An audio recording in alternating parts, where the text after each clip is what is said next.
গত ঈদে তাণ্ডব সিনেমার মাধ্যমে অনেকদিন পর পাইরেসির কবলে পড়ল ইন্ডাস্ট্রি। ছবিটি বাণিজ্যিক বিচারে ভালোই মার খেল শুধু পাইরেসির কারণে। এবার খবর মিলছে ছোট পর্দার আরেক বড় কন্টেন্ট ব্যাচেলার পয়েন্টের নতুন সিজনটিও পাইরেসি হয়ে গেছে। যে সিজনটি ওটিটি টিভি ও ইউটিউবের মাধ্যমে সম্প্রতি ধারাবাহিকভাবে প্রচার হয়ে আসছিল, মিলছিল দর্শক সাড়া, এরই মধ্যে সেটি পড়ল পাইরেসির কবলে। এমনটাই জানান সিরিজটির নির্মাতা প্রযোজক কাজল আরিফিন অমি।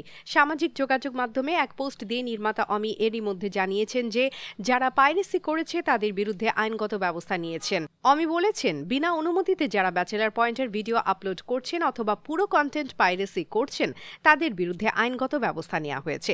শিগগিরই তাদেরকে আইনের আওতায় আনা হবে। ব্যাচেলার পয়েন্ট সিজন 5-এ অভিনয় করেছেন মার্জুক রাসেল, চাষি আলম, জিয়াউল হক পলাশ, আব্দুল্লাহ রানা, মনিরা মিঠু, শিমুল শর্মা, সাইদুর রহমান পাভেল, লালিমা লাম, ফারিয়া শাহরিন সহ অনেকে। বলা দরকার, গত মাসে বঙ্গ অ্যাপে ব্যাচেলার পয়েন্ট সিজন 5-এর প্রথম 8 পর্ব মুক্তি পেয়েছে। ইউটিউবের পাশাপাশি নাটকটি চ্যানেল আইতেও প্রচার হচ্ছে। চ্যানেল আইতে প্রচার শুরু হয়েছে 10 জুলাই থেকে প্রতি বৃহস্পতি ও শুক্রবার রাত 7টা 50 মিনিটে। একই সময় সিরিজটি উন্মুক্ত হচ্ছিল ইউটিউব চ্যানেলেও।